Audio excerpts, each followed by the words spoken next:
Bonjour mes baleines bleues.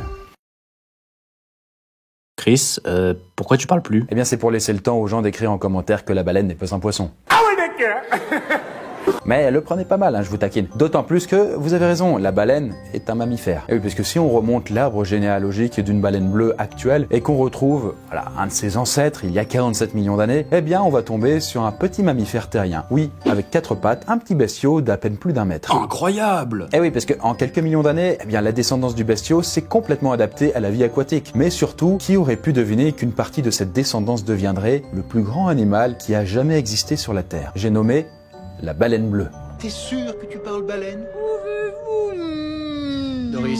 Mais le plus grand animal, c'est pas le sésmosaure ou le mégalodon? Non, la baleine bleue est bel et bien ce qui a existé de plus massif, et de très loin. Alors, comment un animal a pu devenir aussi colossal à partir d'un ancêtre qui faisait à peine 1 mètre et quelques? Eh bien, laissez-moi vous raconter l'incroyable histoire du roi de l'océan en 360 secondes.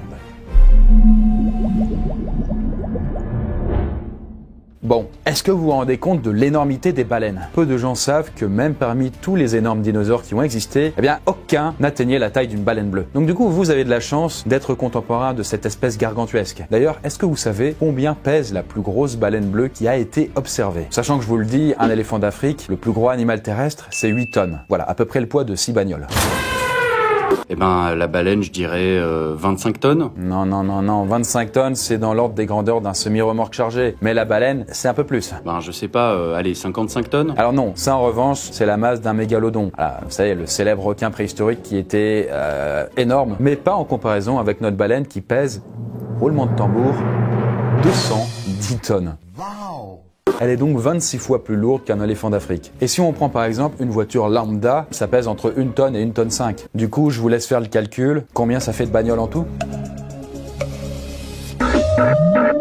Par contre, je précise que la baleine de 210 tonnes, c'est quand même un record, parce qu'en moyenne, une baleine bleue, ça tourne plus autour des 110 tonnes. Mais bon, entre nous, c'est quand même déjà gigantesque. Vous voyez par exemple la cabine d'un Airbus A320? Bah, la baleine fait à peu près la même taille, soit plus de 30 mètres. Oui, donc certes, je vous donne plein de points de comparaison, mais c'est indispensable pour se représenter une grandeur. Parce que clairement, quand on filme une baleine dans l'océan, devant l'immensité, sans référentiel, bah, on se rend pas du tout compte de sa taille, quoi. Ouais, c'est comme les dick pics en double décimètre à l'image. On n'appréhende pas toujours très bien l'échelle. Oui, c'est ça. Du coup, tout ça ne nous dit pas comment on est passé d'un petit ancêtre à 4 pattes à la baleine bleue telle qu'on la connaît aujourd'hui. Et du coup, je vous spoil, il y a une raison précise. La raison, c'est l'eau. Eh bien, oui, en partie, quoi. Puisque, effectivement, sans eau, c'est impossible d'atteindre une masse de 210 tonnes.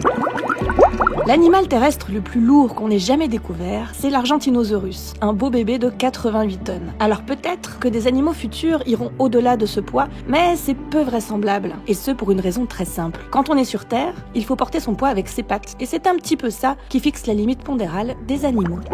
Car 210 tonnes, c'est quasiment impossible à porter sur Terre, mais dans l'eau, eh ben ça passe crème. Est-ce que ces feignasses de cétacés peuvent en effet compter sur la poussée d'Archimède de l'eau pour leur éviter de s'effondrer par terre? C'est-à-dire que du coup sur l'eau, on ne ressent pas son poids. Ceci étant dit, même si vivre dans l'eau, ça permet de repousser la limite de poids maximum, ce n'est pas l'eau qui a poussé la baleine bleue à devenir aussi mastoc. Tu es grosse, Mélissandre. Parce qu'il y a plein d'animaux qui vivent dans l'eau et qui ne sont pas devenus immenses. Par exemple celui-là ou même celui-là, quoi. Non, il doit y avoir autre chose. Ah, je sais, c'est les fanons. Alors bon, les fanons, pour ceux qui ne savent pas, ce sont les longs poils que les baleines ont à l'entrée de la bouche. Et effectivement, la baleine bleue n'aurait jamais pu atteindre ses mensurations actuelles sans fanons. Parce que les animaux sans fanons, comme par exemple les requins, sont obligés de chasser avec leur gueule. Et ça n'est pas très rentable en énergie. C'est un effort considérable pour choper une seule proie à la fois. Alors qu'avec des fanons, on peut littéralement se goinfrer.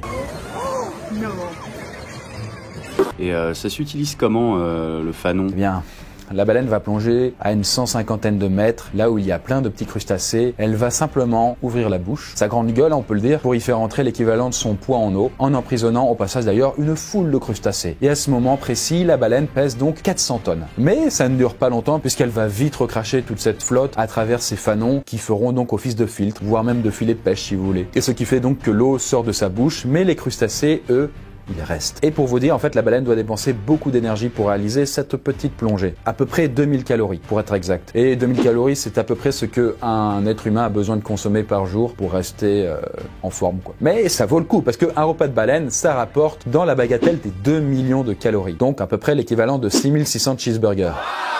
Donc avoir des fanons, c'est nécessaire pour devenir gros, mais ça n'oblige à rien. Il y a par exemple des baleines à fanons qui font seulement 6 mètres. Donc si ni les fanons ni l'eau ne justifient vraiment le gigantisme, qu'est-ce qui l'explique? À quel moment c'est devenu avantageux pour la baleine bleue d'être si grosse, quoi? Bon, je vais vous donner un indice, le gigantisme des baleines est récent. L'espèce existe depuis 36 millions d'années, mais c'est seulement il y a 2 à 3 millions d'années que la baleine bleue est devenue si démesurée. Et ce, grâce ou à cause d'un bouleversement climatique qui a eu pour effet de refroidir les océans et de disséminer les bancs de petits crustacés qui nourrissent les baleines.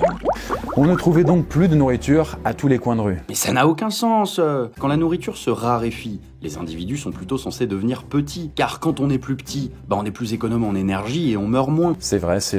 Et imaginez que la nourriture se mette à manquer définitivement sur Terre. C'est pas un mec de 2,20 m qui mange 4000 calories par jour qui va être le mieux adapté. Les mecs trop grands vont donc crever progressivement. Du coup, RIP Teddy Riner. Bref, la taille moyenne des humains va diminuer. Sauf que ce n'est pas si simple que ça pour la baleine. Parce que la nourriture de la baleine, il a continué d'y en avoir beaucoup après le changement climatique. Seulement, elle a été dispersée et il fallait être capable de faire des longues distances de jeunes jusqu'à tomber sur des montagnes de petits crustacés. Donc c'était le jackpot pour les animaux capables de parcourir des longues distances sans bouffer. Oui.